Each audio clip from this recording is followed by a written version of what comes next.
Bismillahirrahmanirrahim. Assalamualaikum warahmatullahi wabarakatuh. Waalaikumsalam warahmatullahi wabarakatuh. Alhamdulillah. Segala puji bagi Allah. Allahu Rabbul Alamin. Allah yang memiliki, yang mengatur, yang menguasai seluruh alam semesta ini.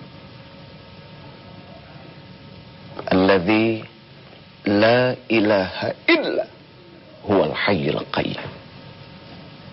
Dialah Allah.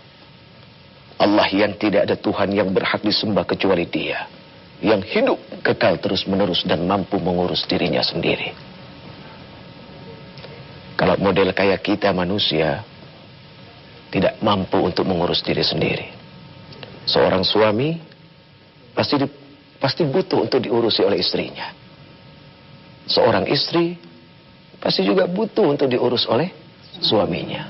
Apalagi yang namanya anak-anak sangat-sangat butuh untuk diurus oleh kedua orang tuanya. Nah, ketidakmampuan mengurus ini adalah sifat lemah. Dan Allah Tabaraka wa Ta'ala, Allah Rabbul Izzati, jauh daripada sifat itu semua. La ta'khudhuhu sinatu wala naum. Allah tidak pernah mengantuk, apalagi tidur. Karena mengantuk dan tidur ini juga sifat lemah yang dimiliki oleh makhluk. Kalau seandainya ada di antara kita naik motor, ngantuk, kira-kira apa yang terjadi? Subhanallah, musibah yang besar. Jadi kalau seandainya Allah Subhanahu wa Ta'ala di dalam mengurusi bumi ini, Allah dalam keadaan mengantuk, maka demi Allah apa jadinya ini bumi? Nah, la ta'khudhuhu sinatun wala naum. Jadi Allah tidak pernah mengantuk dan Allah tidak pernah tidur. Lahu ma fis samawati wa ma fil ard. Miliknya segala apa yang ada di langit dan di bumi. Kita ini semua adalah milik Allah. Istri titipan untuk suaminya, suami titipan untuk istrinya, anak-anak titipan untuk kedua ibu bapaknya. Jadi kita semua adalah milik Allah. Subhanallah. Kalau memuji Allah itu Allahu Akbar, tidak akan pernah habis, ya. Allahu Akbar. Allahumma salli wa sallim wa barik ala hadzal nabiyil karim sayyidina wa maulana Muhammadin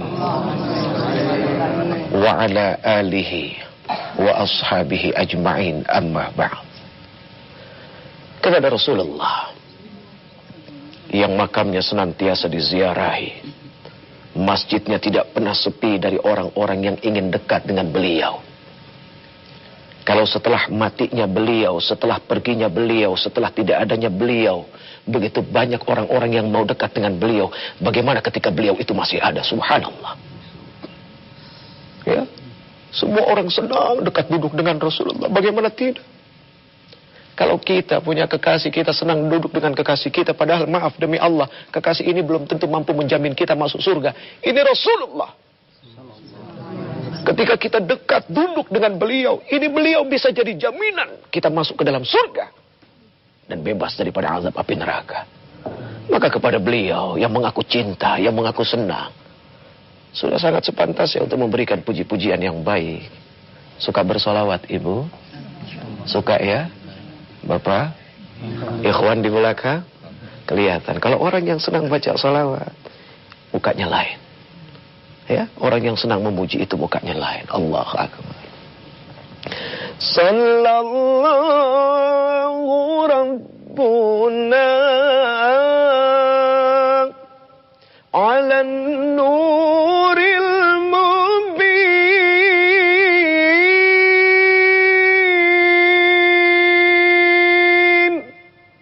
Ahmad al-Mustafa Sayyidil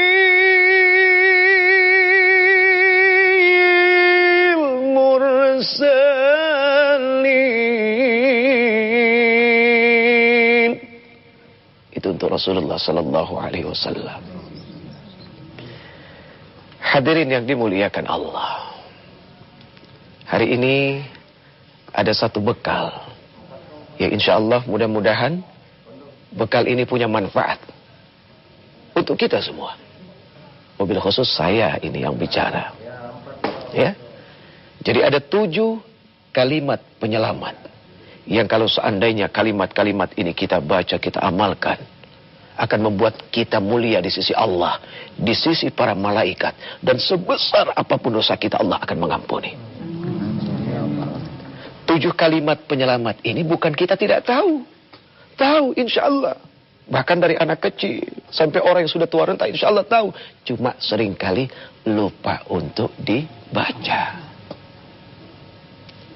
Jadi hadirin yang dimuliakan Allah, dari seorang ulama al-faqih Abu Lais Samarkandi, 7 kalimat yang pertama ini adalah apa?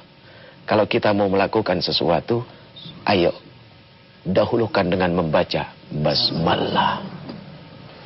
Sesuatu yang didahului dengan kalimat Bismillahirrahmanirrahim. Berarti dia bersandar kepada kekuasaan Allah. Dia bersandar kepada kemahabesaran Allah. Dan dia bertawakal kepada apa? Rahman dan Rahim yang Allah miliki. Jadi jalannya lurus kalau pakai bismillah. Ya, mau berbuat yang haram malu dong karena sudah bismillah. Kan begitu. Nah, itu yang pertama. Yang kedua, hadirin yang dimuliakan Allah. Ketika kita selesai dari melakukan sesuatu, atau ketika kita baru saja mendapatkan satu nikmat yang halal, awas, yang halal. Ini tolong digarisbawahi. Senantiasa mengucapkan Alhamdulillah. Tuh kan? Bukannya nggak tahu, tahu semua ini, subhanallah. Alhamdulillahi Rabbil Alamin. Kalau ini diucapkan, ini menjadi satu cermin bahwa kita manusia ini senang bersyukur kepada Allah. Orang yang suka bersyukur, jalan luas. Orang yang suka bersyukur, dunia ini pun menjadi sangat luar biasa luas. Tapi kalau orang yang jauh dari sifat-sifat syukur, seluas apapun ini bumi, jadi sempit. Ya. Dan kalau orang tidak banyak syukur, ini hati pun gak enak. Ya, degup jantungnya juga terlalu kencang karena nggak banyak syukur. Sering sakit kalau orang nggak banyak syukur. Iya kan? Iya. Kalau orang banyak syukur, insya Allah sehat. Jadi kalau hidup mau sehat harus banyak syukur. Ibu-ibu ya harus banyak syukur. Suami datang bawa rizki, tidak bawa rizki, yang betul, betul ya. Gitu. Subhanallah. Itu yang kedua. Yang ketiga, hadirin yang dimuliakan Allah. Yang ketiga, kalau kita mau berjanji, kalimat insya Allah itu jauh lebih baik untuk diucapkan terlebih dahulu. Tapi maaf, sekarang ini kalimat insya Allah seringkali nggak bisa dipercaya. Asbab apa? Karena kita yang mempermainkan. Bu, nanti malam jangan lupa ya, kemana ada pengajian. Oh, insya Allah. Terus dia bisik-bisik sama temennya, pasti kagak datang nih, dia ngomong insya Allah tuh. Karena kita yang sering bermain-main dengan kalimat insya Allah. Ya. Ada anak-anak juga yang mulai kehilangan kepercayaan dengan orang tua. Karena apa? Begitu anaknya minta, Pak nanti kalau naik kelas tolong beliin sepeda ya. Bapaknya bilang insya Allah. Tapi insya Allah nggak pernah dibeliin. Bapak mah insya Allah. Oh, jadi nggak percaya nih, subhanallah. Jadi kita yang membuat ini jadi tidak baik. Na'udzubillahi min dzalik, ya. Yang keempat, ketika kita melakukan kekeliruan, ayo cepat-cepat baca istighfar. Ya, astaghfirullahaladzim. Ini cerminan manusia pandai. Jadi orang pintar baca istighfar. Itu namanya orang pintar. Ya. Rabbi inni zalamtu nafsi. Rabbi inni zalamtu nafsi. Ya Allah, ya Rabb, sesungguhnya aku ini adalah orang-orang yang senantiasa menzalimi diri sendiri. Apa arti zalim? Ketika kita berbuat maksiat, sama artinya kita menzalimi apa yang baik yang telah Allah amanahkan kepada kita. Maka yang pantas adalah apa? Faghfir li dzambi.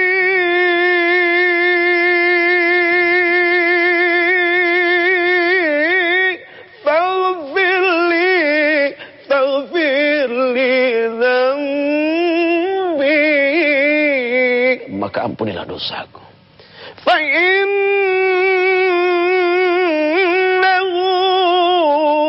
la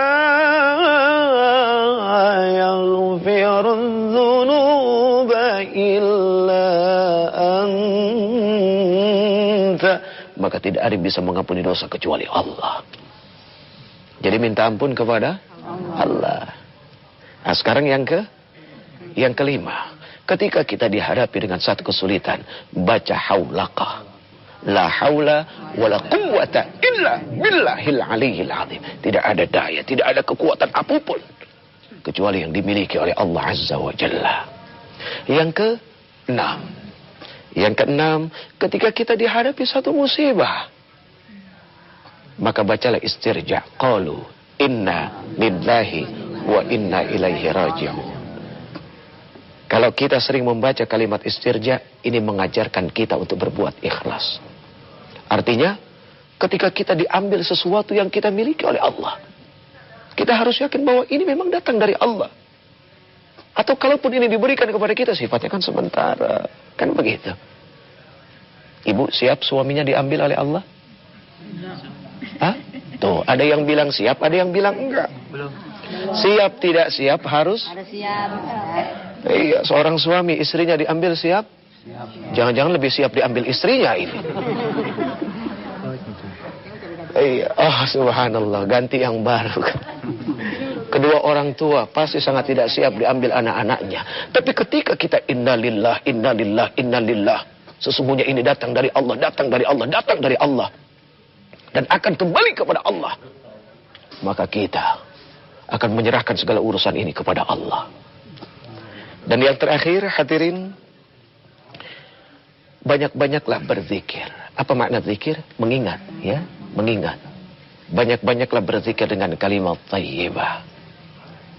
Apa kalimat thayyibah? La ilaha illallah. Tidak ada Tuhan selain Allah. Ini adalah kalimat zikir yang paling baik. Afdal zikri ma qultu ana wa nabiyyuna min qabli. La ilaha illallah, la ilaha illallah, la ilaha illallah. Tidak ada Tuhan kecuali Allah. Subhanallah. Itu 7 kalimat penyelamat. Subhanallah, yang seringkali dianggap remeh, yang seringkali dianggap sepele, tapi ternyata punya nilai yang begitu dahsyat. Allah Akbar. Gampang kan?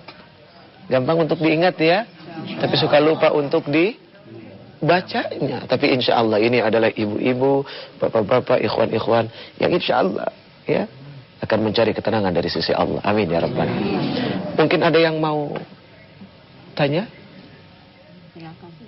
Silakan Ibu Hajjah. Silakan. Assalamualaikum warahmatullahi wabarakatuh. Waalaikumsalam warahmatullahi wabarakatuh.